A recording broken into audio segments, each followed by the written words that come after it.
Bonjour, chers amis auditeurs de mon podcast Les Trois Infinis. Nous traitons en fait de l'infiniment grand, l'infiniment petit et l'infiniment complexe, et nous nous trouvons actuellement dans l'infiniment complexe puisque nous parlons de la vie. Et donc, nul doute que je vais vous demander des efforts intellectuels importants pour cette conférence qui commence à toucher au centre des choses concernant la vie. Nous traitons de ce que nous appelons la biogénèse. La bio non biologique, genèse, la création. Cela signifie donc la création de la vie à partir de la chimie minérale. Alors, vous êtes libre d'y croire ou de ne pas y croire. Les scénarios dont je vous parle ne sont pas démontrés. Des pièces du puzzle le sont, mais on est bien loin aujourd'hui d'avoir la totalité du puzzle. Nous parlons donc d'abiogénèse, c'est-à-dire comment la vie a pu naître de la chimie simple, qui est la chimie minérale, et donc nous allons parler chimie. Et cela, c'est un peu ardu, je vous le confesse. Nous avons déjà vu, à propos de la vie, deux choses. D'abord, nous avons vu qu'il n'était pas évident du tout de définir ce que c'était. Je vous ai donné une définition qui est un peu l'objet d'un consensus vaguement, mais je vous ai en même temps montré des lacunes dans cette définition dont nous tiendrons compte par la suite. Nous avons vu ensuite dans l'épisode suivant que les briques de la vie, c'est-à-dire de petites molécules qui sont déjà organiques, se forment dans le cosmos. Autrement dit, je dirais que la première étape, le premier pas vers la vie, se fait déjà spontanément et surtout, ce qui est important, c'est un peu partout. Un peu partout dans le cosmos, on trouve de petites molécules organiques, comme par exemple très important, les acides aminés. Je vous rappelle que votre corps et tous les êtres vivants sont essentiellement faits de protéines. Et ces protéines, ce sont des molécules très complexes qui naissent de l'assemblage, comme des colliers de perles, si vous voulez, d'acides aminés. Il y en a 20 qui s'assemblent comme ceci et qui forment une grande variété de colliers de perles, et chacun de ces colliers de perles, c'est une protéine. Eh bien, ces briques de la vie, les acides aminés, ce sont des petites molécules, mais qui sont déjà des molécules qu'on appelle organiques. Elles apparaissent partout dans le cosmos, on en observe dans des nuages cosmiques très loin de chez nous, on en observe aussi dans les météorites. Et c'est ce qui me fait dire que la vie est inscrite dans le cosmos quelque part. Mais ce n'est pas parce qu'on met un tas de briques sur un terrain qu'il s'y édifie une maison. Il reste beaucoup à faire et c'est cela que nous allons découvrir au cours des épisodes qui suivent. Nous allons voir donc comment ces acides aminés, ou aussi on parle des nucléotides, les nucléotides c'est ce qui constitue l'ARN, donc ces briques de la vie, nous allons voir comment elles s'assemblent et nous allons voir qu'elles ne peuvent pas s'assembler spontanément. Il manque des ingrédients qui vont permettre un auto-assemblage, si vous voulez, de cela. Je vous donne tout de suite un exemple. Dans votre corps, il existe 5000 réactions chimiques qui portent un nom, on appelle cela le métabolisme. Le métabolisme, ce sont 5000 réactions chimiques qui ont lieu dans votre estomac quand vous digérez des aliments, qui ont lieu tout le temps, à tout instant dans votre corps. On en trouve d'autres dans les neurones, dans le cerveau. Il y a partout des réactions chimiques, il y en a 5000 environ, et ces 5000 réactions chimiques, c'est votre métabolisme. Eh bien, je me place tout de suite au cœur du sujet, ces 5000 réactions ne peuvent pas se produire spontanément. C'est-à-dire que même si les ingrédients sont présents dans votre corps, ces réactions ne se produisent pas. Ou lorsqu'elles ont la chance de se produire, c'est un processus lent, imparfait, c'est-à-dire que les réactions ne vont pas jusqu'au bout, ou une partie des réactifs se transforme, mais pas le reste. Autrement dit, elles sont en général incapable de se faire spontanément, et dans le meilleur des cas, c'est un processus trop lent et trop imparfait pour que la vie d'un organisme aussi complexe que votre corps puisse exister. Il y a donc quelque chose qui fait que ces réactions chimiques se produisent, et ce quelque chose, ce sont des catalyseurs. Nous leur donnerons un nom, nous parlerons d'enzymes. Les enzymes sont elles-mêmes des protéines, et ces protéines, elles sont là uniquement pour déclencher et faire se produire les réactions chimiques, pour les guider, très souvent aussi pour les forcer. Votre corps donc possède une panoplie de 7000 enzymes différentes dont le seul but est de faire se produire les 5000 réactions chimiques de votre corps. Pourquoi cela ? Tout de même une explication sur la chimie. Qu'est-ce qu'une réaction ? Une réaction, la plus simple, c'est un produit A qui rencontre un produit B, les deux réagissent et ça donne un produit C. Disons A plus B donne C. Voilà une réaction. Quand on apprend la chimie, on apprend qu'une réaction aussi simple que celle-là ne se produit spontanément que si deux conditions sont réunies.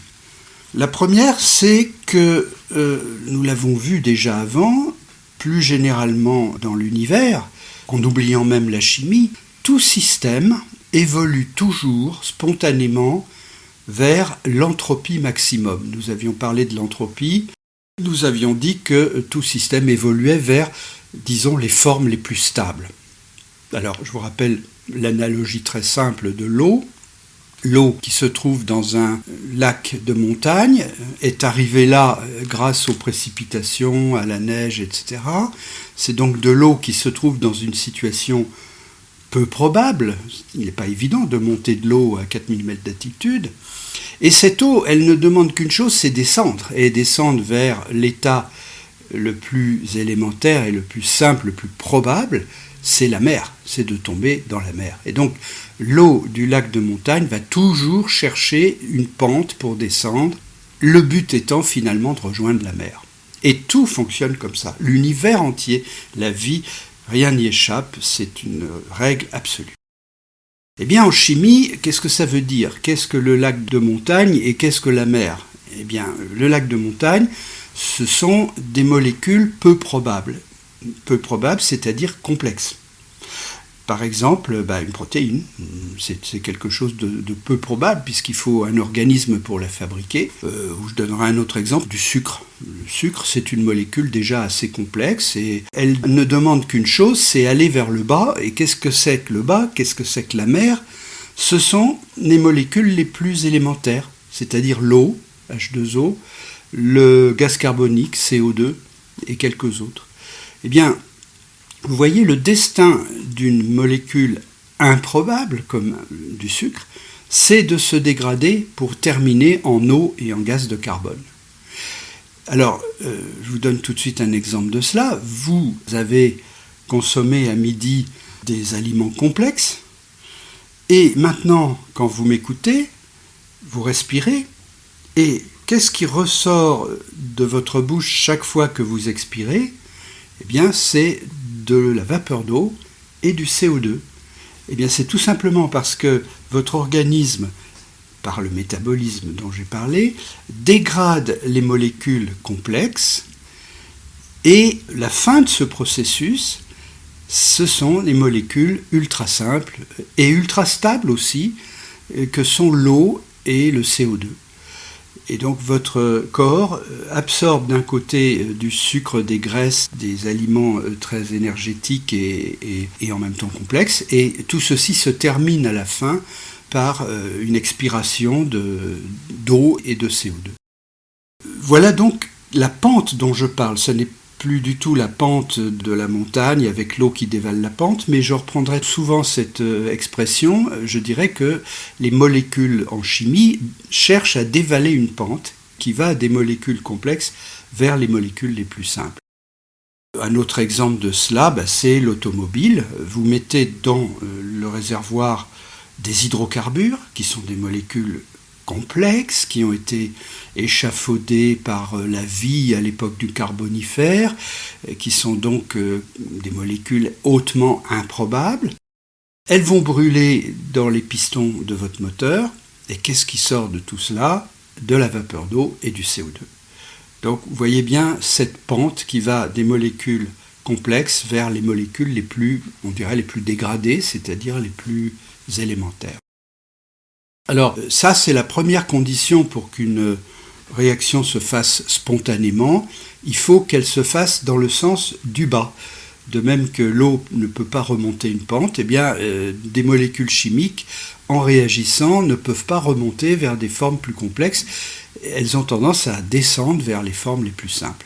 Voilà, pour qu'une réaction se fasse, il faut qu'elle dévale la pente. Alors c'est pas si simple parce qu'il y a une deuxième condition pour qu'une réaction se fasse, c'est que pour descendre la pente, il faut qu'il n'y ait pas d'obstacle. Je vous donne un exemple. L'eau descend du lac, je vous le disais, ça forme des ruisseaux au départ, et si elle rencontre un obstacle, cette eau va s'arrêter et elle va former un autre lac. Alors c'est l'exemple du lac de Tignes, que je connais bien puisque je suis né à Bourg-Saint-Maurice. L'exemple du lac de Tignes, eh bien, c'est de l'eau qui vient de plus haut, et quand elle est arrivée au lac de Tignes, elle s'est heurtée à un barrage. Ce barrage empêche l'eau d'aller plus loin.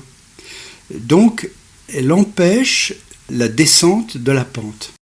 Mais, en même temps, on se rend compte que le barrage, on pourrait s'en défaire facilement.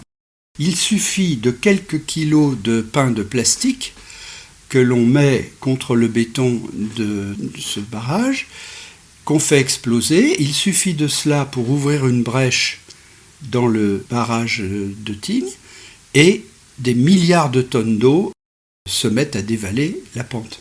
Donc vous voyez, cette eau qui se trouve stockée derrière le barrage, elle ne demande qu'à descendre. Simplement, à un moment donné, elle a trouvé un obstacle. Alors je vais vous donner un exemple encore plus simple, toujours avec cette idée de montagne et de pente à dévaler. Parfois vous voyez un gros caillou qui s'est détaché de la montagne et qui aurait dû dévaler la pente, et il ne dévale pas, il reste où il est.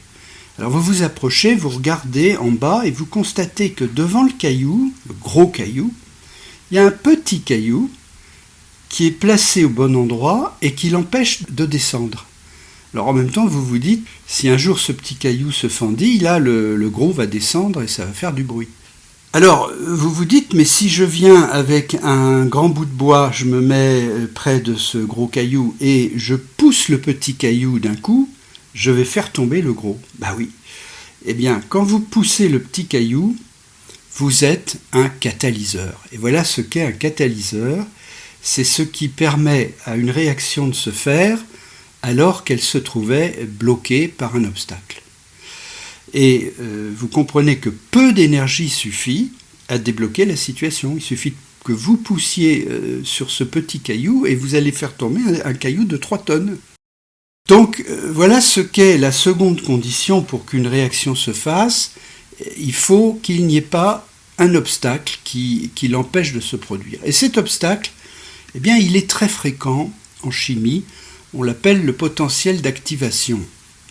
Alors qu'est-ce que ça veut dire? Ça veut dire que même si une réaction est orientée vers le bas, vers la pente, donc même si cette réaction devrait se produire tout à fait spontanément, elle se trouve à un moment bloquée parce que il y a c'est de la physique quantique, il y a dans la position des électrons dans les atomes, il y a un obstacle. Et cet obstacle, c'est ce qu'on appelle le potentiel d'activation. Je ne vais pas vous en dire plus parce que là, on rentre vraiment dans la mécanique quantique. Mais rappelez-vous cette analogie du gros caillou et du petit, c'est tout à fait la même chose. Heureusement qu'il existe ces potentiels d'activation. Heureusement. Je vais vous donner tout de suite 2 exemples. La forêt qui est près de chez vous. Cette forêt, elle est constituée de biomasse. Cette biomasse a été accumulée là pendant des siècles. Cette biomasse, elle est constituée essentiellement de cellulose. La cellulose, c'est un sucre. Et c'est un sucre qui ne demande qu'à brûler. Donc cette forêt qui est devant vous, elle est en attente d'un feu. C'est-à-dire que naturellement, un jour, elle doit brûler. Heureusement, ça ne se fait pas. Mais si il fait très sec, s'il n'a pas plu pendant des mois, que toute cette forêt s'est desséchée, cela signifie que chimiquement, le potentiel d'activation de ces molécules a baissé. C'est-à-dire qu'il suffit de peu pour déclencher le feu. Eh bien oui, il suffit d'un mégot qui a été jeté par la fenêtre d'une voiture, et voilà, le feu est parti. Le moindre petit mégot, la moindre petite étincelle suffit à permettre à la forêt de franchir la barrière de potentiel qui l'empêchait de brûler, et hop, le feu est parti. Et là, vous voyez que c'est vraiment une réaction spontanée, parce que là, on n'arrive plus à l'arrêter. Alors un exemple encore plus simple, vous posez devant vous un seau d'essence. Vous savez très bien que l'essence est extrêmement inflammable, même explosive, et pourtant vous n'avez pas peur. Parce que vous savez que de l'essence à l'air libre, si on ne la chauffe pas, eh bien elle ne va jamais brûler. C'est parce que même si ce sont des molécules extrêmement énergétiques et capables de libérer spontanément leur énergie en brûlant, eh bien même dans ce cas, elles ne le font pas parce qu'il y a un potentiel d'activation, il faut activer la réaction. Cette activation, elle a lieu dans les pistons de votre voiture. C'est à ça que servent les bougies. La bougie de votre voiture sert à permettre à l'essence, et au mélange essence-oxygène, disons, de franchir la barrière de potentiel, le petit obstacle qui l'empêche de réagir, et donc de la faire exploser. Dans un moteur diesel, vous n'avez même pas de bougie. C'est simplement l'échauffement du mélange gazeux par les pistons. C'est simplement l'échauffement qui suffit à faire franchir la barrière de potentiel d'activation. Voilà. Eh bien, tout cela est fort heureux parce que si les forêts brûlaient spontanément, si l'essence explosait spontanément, eh bien, le monde que nous connaissons, fait de complexité, n'existerait pas, la vie encore moins, et vous et moi encore moins. Donc, vous voyez là, je dirais, une caractéristique heureuse de la nature, c'est que même si une réaction est faite pour se produire, elle ne se produit pas tant qu'on n'a pas levé l'obstacle. Alors, on parle de cinétique des réactions. Quand on parle de cinétique des réactions, on veut dire simplement que les réactions, elles sont plus ou moins rapides. Pour qu'une forêt brûle, il faut peut-être 1 ou 2 siècles, voyez-vous. Pour que de l'essence prenne feu, c'est plus rapide. Donc, la cinétique des réactions, c'est-à-dire le fait qu'elles se produisent à une certaine vitesse, permet d'étaler les phénomènes dans le temps, Dieu merci. Et c'est grâce à cela que la nature a le temps de fabriquer des structures comme les forêts. Si la forêt brûlait spontanément, vous ne connaîtriez jamais les forêts, parce que dès que quelque chose apparaîtrait capable de créer une forêt, cette chose brûlerait aussitôt. Donc les structures que crée la nature peuvent durer un certain temps grâce à cela. Alors je viens là sur un thème qui m'est favori, je vous en ai déjà parlé plusieurs fois, c'est le fait que l'univers est organisé par un ajustement entre l'ordre et le chaos. Tout ce que nous voyons, et nous-mêmes, notre corps, notre esprit, tout ce qui est complexe est toujours né d'un ajustement entre l'ordre et le chaos. Alors je reviens à mes réactions chimiques. Qu'est-ce que l'ordre ? L'ordre, c'est si les réactions ne se faisaient pas du tout. C'est-à-dire que s'il n'y avait pas de réaction, il n'y aurait même pas de forêt, parce que la forêt, elle est née de réactions chimiques. Donc s'il n'y a pas de réaction, que les réactions ne se font pas, qu'elles sont toutes bloquées, vous avez une situation totalement ordonnée qui est la mort. À l'inverse, le chaos, c'est la situation où les réactions se font immédiatement, c'est-à-dire que dès qu'une réaction peut dévaler la pente, elle le fait et badaboum, la réaction se fait. Là, c'est la même chose, vous n'auriez pas de forêt, parce que dès qu'un embryon de forêt se constituerait, il brûlerait aussitôt. Voilà, donc dans la situation d'ordre, il n'y a pas de forêt, dans la situation de chaos, il n'y a pas de forêt non plus. S'il existe une forêt, c'est parce que des réactions spontanées se sont faites. Alors, dans le cadre de la création de la forêt, ce ne sont pas des réactions spontanées, ce sont des réactions catalysées, on va le voir. Mais ces réactions se sont faites, mais elles n'ont pas pour autant atteint le maximum de désorganisation et d'entropie aussitôt, parce qu'il y a ce temps, cette inertie, si vous voulez, qui fait que les réactions ne se font pas tout de suite. Donc, cette lenteur que les réactions ont à se réaliser est en même temps ce qui nous permet d'avoir des structures stables dans le temps, d'avoir un univers ajusté entre l'ordre et le chaos et de pouvoir découvrir les magnifiques structures que sont les forêts ou les êtres vivants. En d'autres termes, cette cinétique des molécules, le fait que les réactions mettent un certain temps à se faire, c'est ce qui permet l'auto-organisation. En fait. Donc c'est très très fondamental. Alors maintenant, nous allons voir comment la nature s'y prend tout de même pour réaliser les réactions des êtres vivants. Parce que je vous disais qu'un être comme un être humain, c'est 5000 réactions chimiques. Mais vous savez, dans une petite bactérie, vous trouvez bien 1 millier de réactions aussi. Alors, ces réactions, je vous disais qu'elles ne se font pas spontanément, soit parce qu'elles ne dévalent pas la pente, c'est-à-dire qu'il faut leur apporter de l'énergie pour les faire monter la pente, soit parce qu'elles descendent la pente, mais il y a un petit caillou qui les empêche de descendre. Eh bien, cette situation, elle est levée en partie par les catalyseurs. Je dirais pour résumer, le catalyseur, c'est ce qui enlève le petit caillou et permet à une réaction de se faire. Je vous donne tout de suite un exemple qui est très facile à réaliser chez vous, une petite expérience. Vous prenez un morceau de sucre et vous essayez de lui mettre le feu avec un briquet. Alors je vous dis tout de suite, c'est pas dangereux parce que le morceau de sucre ne va pas brûler. Alors je vous recommande quand même de mettre ceci sur une assiette parce que en chauffant le sucre, il va fondre. Vous essayez de faire fondre le sucre, vous n'y arrivez pas. Maintenant, vous prenez une toute petite pincette, mais vraiment 3 fois rien, de cendre. Vous posez cette cendre sur un bout du sucre et vous recommencez l'expérience. Et là, vous allez voir au bout de quelques secondes que le bout du sucre prend feu. Alors, il ne va pas prendre feu de façon explosive, je vous dis tout de suite, vous ne craignez rien pour vos doigts, parce que si vous avez mis juste un peu de cendre, comme je vous l'ai dit, vous aurez une toute petite flamme. Voilà, mais c'est une expérience intéressante à faire pour vous-même, ou peut-être pour vos enfants, pour leur montrer ce qu'est un catalyseur. Le sucre brûle si on a posé dessus un tout petit peu de cendre, et bien cette cendre, c'est un catalyseur. Voilà. C'est-à-dire, c'est une substance qui permet à une réaction de se faire, qui va favoriser cette réaction qui est la combustion. Au passage, je signale que la petite quantité de cendre que vous mettez ne réagit pas dans l'opération.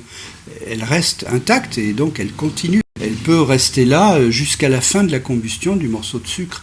C'est ça, un catalyseur n'intervient pas dans la réaction, mais il la favorise. Le catalyseur n'est pas consommé, voilà. Alors maintenant, je vais vous donner un exemple plus sérieux, un exemple industriel, c'est le pot catalytique de votre voiture. Alors, c'est un très bon exemple parce que le pot catalytique, il est justement fait pour catalyser. Catalyser quoi ? Eh bien, la combustion de l'essence.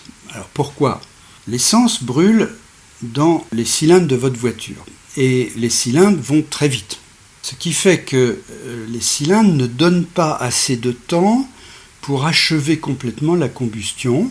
Vous avez donc une grosse partie de l'essence qui brûle, ça donne, comme je le disais tout à l'heure, de la vapeur d'eau et du CO2, voilà les produits de la combustion. Malheureusement, cette combustion n'est pas complète et il reste un petit pourcentage d'essence, il reste aussi un petit pourcentage d'oxygène dans les gaz d'échappement. Alors on sait que ces gaz sont toxiques, ce n'est pas très bon de respirer de l'essence. Et puis aussi, il y a du CO, monoxyde de carbone, qui lui alors est très, très toxique. Donc, il fallait achever la combustion de l'essence, et c'est à ça que sert le pot catalytique. Si vous ouvrez un pot catalytique, qu'allez-vous trouver ? Vous allez trouver un matériau, en général c'est une céramique, qui est construite pour être pleine d'alvéoles. C'est un matériau alvéolé. Pensez à un nid d'abeilles dans une ruche, vous voyez, vous avez plein d'alvéoles. Dans la ruche, elles sont faites pour mettre les œufs d'abeilles, mais là, c'est donc un matériau plein d'alvéoles dans lequel on fait passer le gaz en question. Et deuxième détail important, ces alvéoles sont métallisées, c'est-à-dire que les parois sont recouvertes d'une fine couche de métaux. Il se trouve que quand on fait passer les gaz dans ce pot catalytique, sur les parois de ces alvéoles, qui sont chauffées aussi, le pot catalytique fonctionne bien quand il est chaud, mais il se trouve que là, les réactions des imbrûlés se font, c'est-à-dire que ce qui restait à brûler brûle. Alors pourquoi ? Quel est le miracle derrière ça ? Bien, le miracle, c'est deux choses. D'abord, c'est de présenter des surfaces. Et le deuxième miracle, c'est que ces surfaces soient métallisées. Il n'y a donc aucun miracle. Ce sont les recettes du pot catalytique. Alors je l'explique en deux mots. D'abord, une surface. Une surface, c'est quelque chose qui présente un pouvoir catalytique, c'est-à-dire que les molécules des imbrûlés se collent sur ces surfaces, momentanément, de façon très brève, mais elles se collent à un moment donné sur ces surfaces, et ceci favorise les rencontres. Ah oui, le but c'est de faire que se rencontrent des molécules d'oxygène qui restent dans ces imbrûlés et des molécules d'essence. Et pour favoriser leur rencontre, il est bon de les plaquer sur une surface. Alors vous allez me dire pourquoi. Voici un exemple que j'ai imaginé. Vous avez remarqué parfois dans les nuits d'été qu'il y a des papillons dans l'air en quantité, et en fait c'est parce qu'ils cherchent à s'accoupler, donc les mâles cherchent les femelles.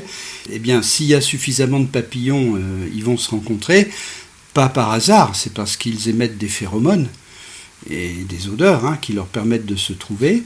Par contre, s'ils sont très dispersés, les rencontres vont être difficiles et il y aura peut-être très peu d'accouplement et finalement de descendance. Mais voici un moyen de favoriser l'accouplement des papillons.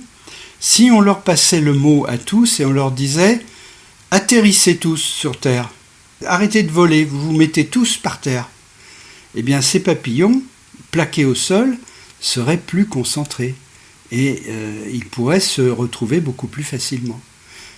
Alors voilà cette image, vous pouvez imaginer les molécules qui flottent dans l'air. Ces molécules, si elles se plaquent contre les parois des alvéoles du pot catalytique, elles ont plus de chances de se rencontrer, et donc en passant une seconde ou deux dans le pot catalytique, elles vont réagir.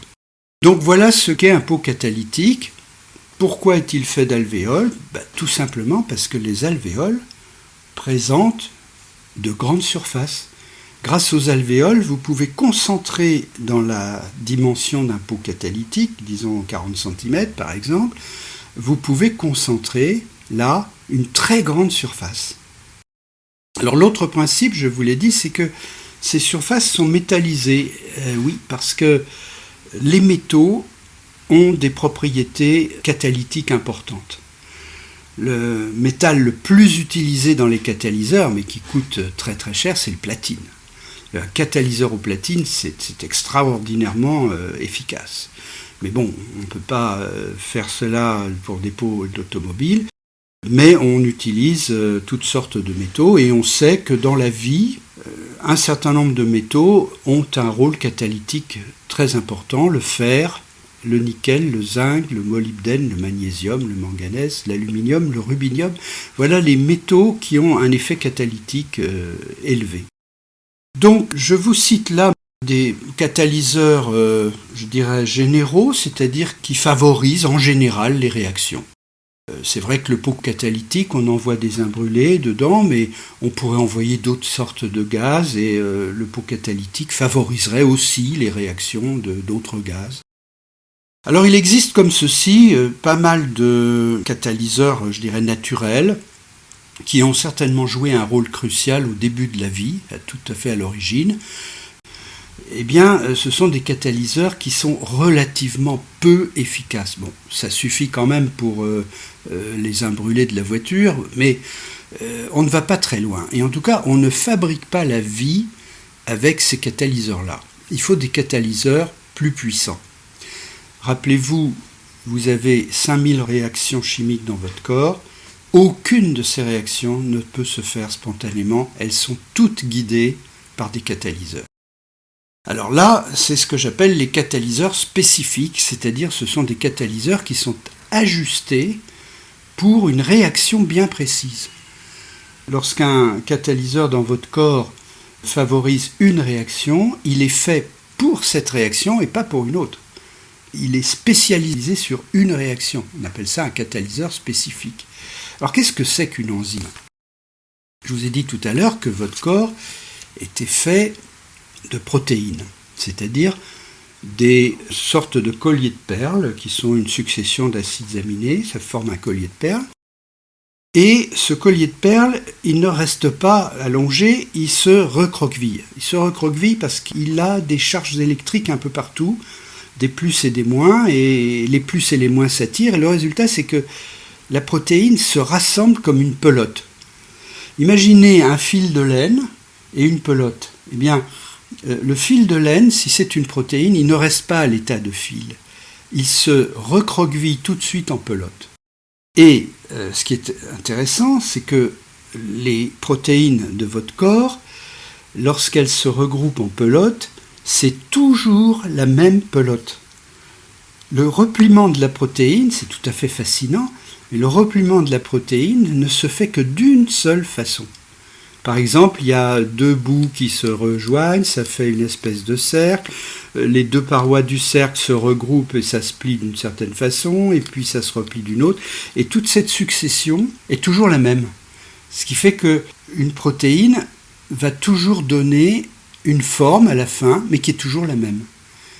Vous allez me dire, c'est miraculeux. Ah, oui, c'est miraculeux parce qu'il y a 4 milliards d'années d'évolution darwinienne derrière cela.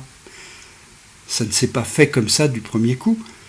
Donc aujourd'hui, après 4 milliards d'années d'évolution, les meilleures protéines ont été sélectionnées, et seules ont été sélectionnées des protéines qui ont cette capacité de toujours se replier de la même façon. Voilà, donc la protéine en se repliant, elle donne une forme. Et comme elle se replie toujours de la même façon, moi je résume ça en disant une protéine égale une forme. Voilà. Et la protéine, c'est ce qui permet de fabriquer un Lego de forme, et c'est ce Lego de forme dont nous allons voir le jeu. Donc chaque protéine donne une forme de Lego. Par exemple, la protéine qui conduit l'oxygène dans votre sang, elle s'appelle l'hémoglobine, elle se replie d'une certaine façon, elle donne une certaine forme, et cette forme est appropriée pour véhiculer l'oxygène. Alors, je vous parlerai d'autres protéines, chacune se replie d'une certaine façon, toujours la même, et cette façon est adaptée à une certaine tâche. Alors j'ajoute autre chose sur ce Lego, c'est ce que j'appelle un Lego aimanté. Les pièces de Lego ont tendance à se coller les unes aux autres. Alors pour bien vous expliquer ça, je vous donne un exemple récent. J'ai un petit-fils qui avait à peu près 2 ans lorsque mon épouse dit « Tiens, on va lui offrir un Lego ».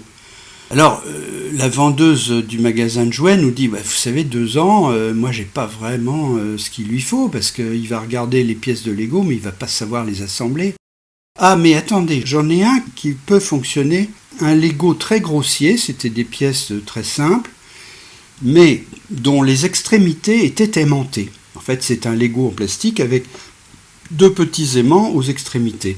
Et l'intérêt de ces aimants, c'est que les pièces ont tendance à se coller toutes seules.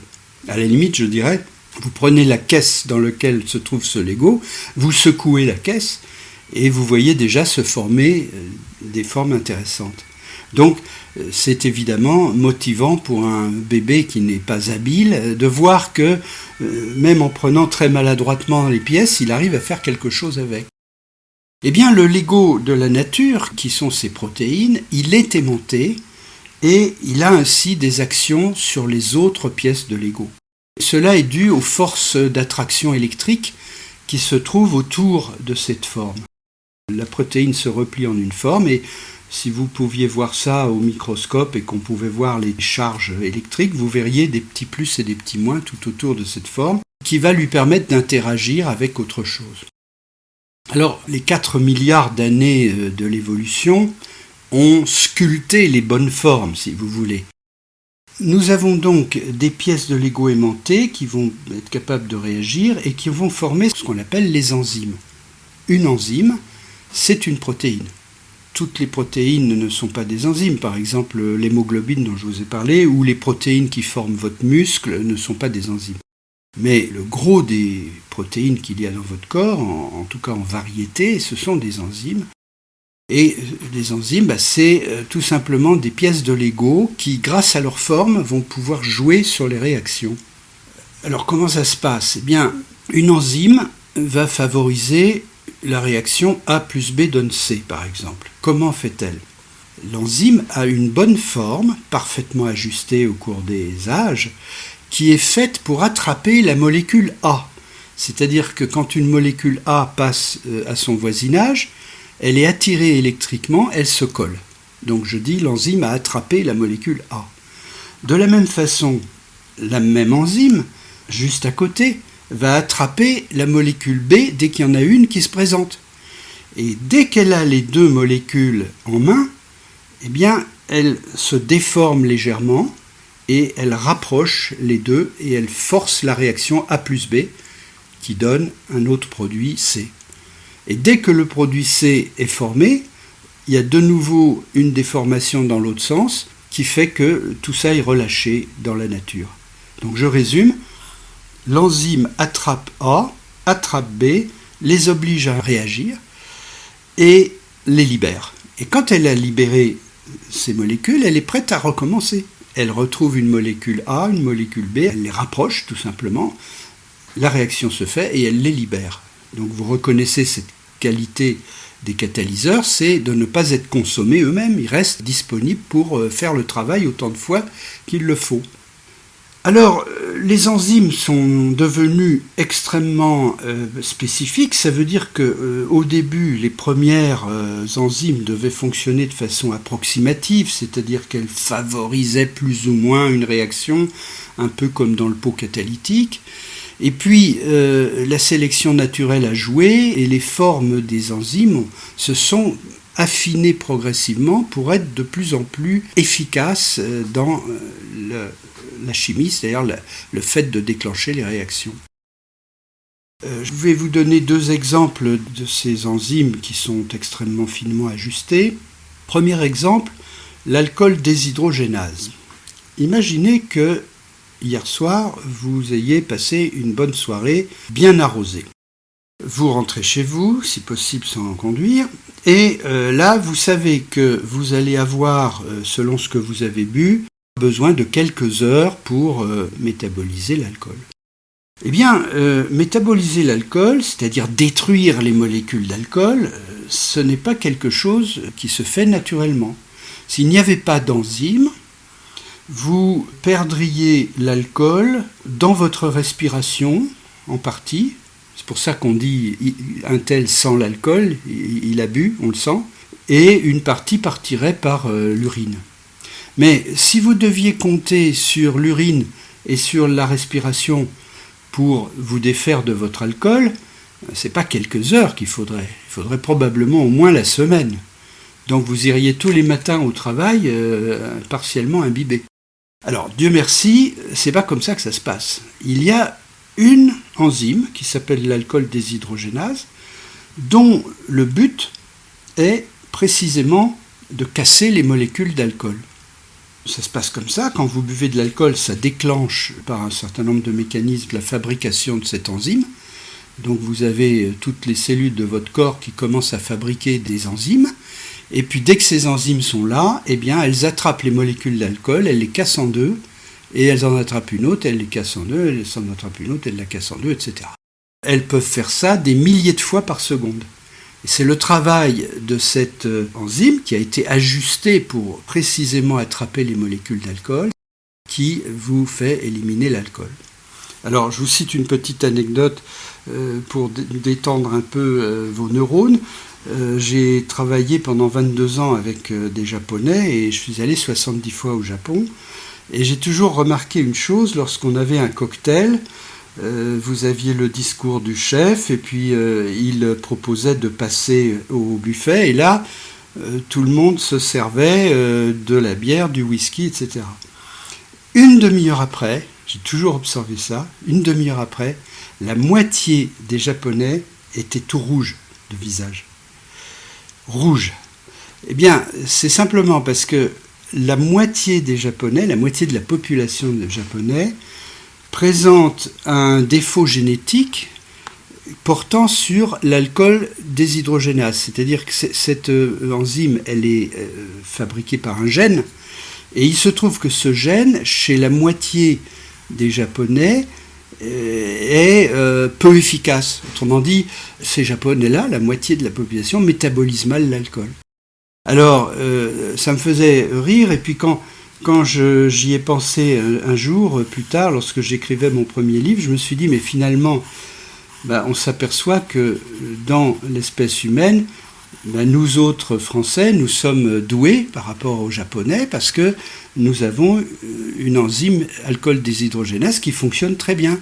Et c'est probablement parce que la sélection naturelle fait qu'avec tout le vin que nous avons pu boire au cours des temps, nous avons ajusté cette enzyme mieux que les Japonais. Alors, c'est probablement pas la vérité parce que les Japonais boivent aussi beaucoup d'alcool, mais c'est pas forcément les mêmes alcools. Alors voilà ce qu'est une enzyme. Et le travail de l'enzyme, parce que précisément ces enzymes sont extrêmement finement ajustées par la sélection naturelle, le travail des enzymes est extrêmement rapide. Et là, je vous en cite une deuxième.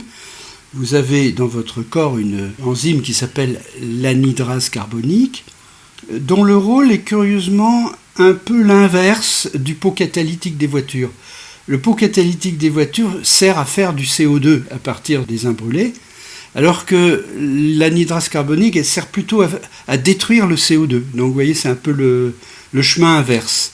Eh bien, l'anhydrase carbonique, dans votre corps, est capable de casser des molécules de CO2 à la vitesse de 500 000 molécules par seconde. Je répète bien, 500 000 fois par seconde, l'anhydrase carbonique attrape une molécule de CO2, la casse et en attrape une autre. 500 000 fois par seconde. C'est la plus rapide qu'on connaisse. Mais ça vous donne une image de ce que j'appelle un catalyseur spécifique, c'est-à-dire un catalyseur qui est entièrement spécialisé sur une seule réaction et qui la catalyse avec une efficacité absolument redoutable. Eh bien, la vie, c'est ça. La vie est faite de réactions catalysées. Toutes les réactions sont catalysées et elles sont toutes extrêmement finement catalysées.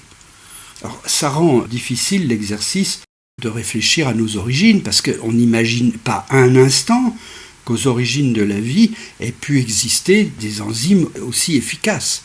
Mais nous allons en parler parce qu'il y a pu y avoir au début de toutes petites enzymes qui commençaient à fonctionner. Alors, si maintenant je parle des débuts, bien, on peut dérouler un scénario qui est le suivant. C'est que dans les tout débuts de la vie, il n'y avait pas d'enzymes et très probablement les premières molécules ont été des minéraux. Ensuite sont probablement apparues de petites molécules qui n'étaient pas encore des enzymes mais qui par leur forme étaient capables de catalyser des réactions. Alors, ces petites molécules organiques, on les appelle aujourd'hui des cofacteurs. Certaines vitamines sont des cofacteurs, vous voyez. Donc ce sont des molécules qui agissent aux côtés des enzymes et dont le rôle est essentiel. Elles aident. Alors, c'est pour ça qu'on les appelle cofacteurs, parce que cofacteurs, ça veut dire coagir. Et donc elles coagissent avec les protéines et elles sont essentielles à la vie.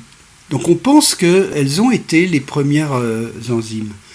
Puis, à partir de là, ont commencé à se développer, nous verrons comment, des chaînes d'acides aminés. J'ajouterai aussi des chaînes d'ARN, parce que l'ARN a aussi des vertus catalytiques. Donc au début, il y a pu y avoir des chaînes d'acides aminés, mais aussi des chaînes d'ARN. Ces chaînes ont commencé à former des enzymes, très simples au départ, mais qui se sont sophistiquées. Voilà donc l'histoire, si vous voulez. Premier catalyseur des minéraux, deuxième des cofacteurs, troisième des chaînes simples, puis à partir de là, des chaînes de plus en plus longues, de plus en plus complexes, de plus en plus spécifiques. Au début, c'était des protéines de très peu de maillons, peut-être 5 maillons, 6 maillons, et déjà elles avaient une capacité catalytique approximative. Mais ensuite, elles ont grandi. Déjà, à 10 maillons, 20 maillons, on commence à avoir des objets qui peuvent être assez spécifiques. Et puis, ça va très loin, puisque aujourd'hui, si vous considérez l'hémoglobine, par exemple, dont je vous ai parlé tout à l'heure, l'hémoglobine, c'est plus de 500 maillons. Voilà la taille de certaines protéines aujourd'hui. Donc, c'est toute une histoire qui s'est déroulée. On peut dire qu'au début, c'était un processus très approximatif et qu'aujourd'hui, c'est un processus très précis. Alors, je vous donne une image de cela. Pensez à Roger Federer, qui à 4 ans commence avec une petite raquette à jouer au tennis avec son père. Il est capable de retourner certaines balles. Il ne les retourne pas si les balles sont trop rapides, et puis il en rate 2 sur 3. Voilà les débuts de Roger Federer. Donc vous voyez, le rendement est extrêmement faible. Mais à 4 ans, il commence déjà à renvoyer des balles, ce qui veut dire que ça n'est plus le hasard. Il y a déjà sa capacité personnelle à renvoyer des balles. Ça, c'est le début. Et quand vous regardez la fin, c'est Roger Federer qui, face à Rafael Nadal, fait un retour de service gagnant sur un service de Nadal qui était parti à 200 km/h. Donc, vous voyez, tout ce qui s'est passé entre Federer à 4 ans et Federer à 30 ans, eh bien, dans la vie, c'est ça. Et ça s'est passé, non pas en 30 ans ou en 25 ans, mais ça s'est passé en 4 milliards d'années. Donc, je dirais, pour résumer, que l'histoire de la vie et la sélection darwinienne, quelque part, c'est la sélection des meilleures protéines, en fait. C'est ça, parce que ces enzymes, elles guident tout ce qui se passe dans votre corps, et donc on peut résumer l'ensemble de l'évolution darwinienne à un affinement progressif des protéines. Alors en résumé de cet épisode, je dirais que, vous l'avez compris, les enzymes sont absolument essentielles pour la vie. Je préfère même le terme de consubstantiel. On ne peut pas imaginer la vie sans catalyse. Alors, puisque le thème de ces épisodes, c'est de voir comment on peut passer de la chimie minérale à la chimie organique, la chimie de la vie, eh bien, je dirais de façon un peu lapidaire, la chimie minérale est très faiblement catalysée. Il y a peu de catalyseurs et ils ont des actions relativement limitées.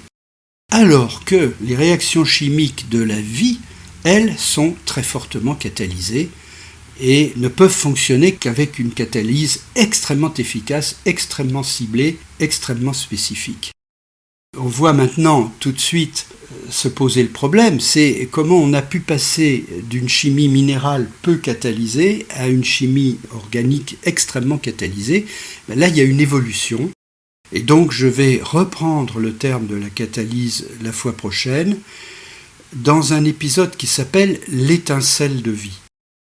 Je pense, je ne suis pas le seul à penser bien sûr, que la catalyse a à un certain moment déclenché une étincelle. Et là, la fois prochaine, nous parlerons non pas de la catalyse simple, mais de l'autocatalyse. Autocatalyse, c'est lorsque les réactions se mettent en boucle, catalysées. Cette boucle, non seulement s'auto-entretient, mais elle peut même devenir explosive et déclencher un phénomène de boule de neige. C'est cette boule de neige qui, à mon avis, est l'origine de la vie. Donc je vous donne rendez-vous pour le prochain épisode, l'étincelle de vie.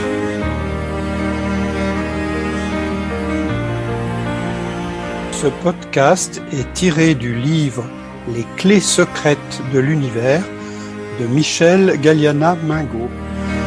Je vous invite à consulter mon site sur lequel vous pouvez aussi me joindre à www.mgm-ec.fr.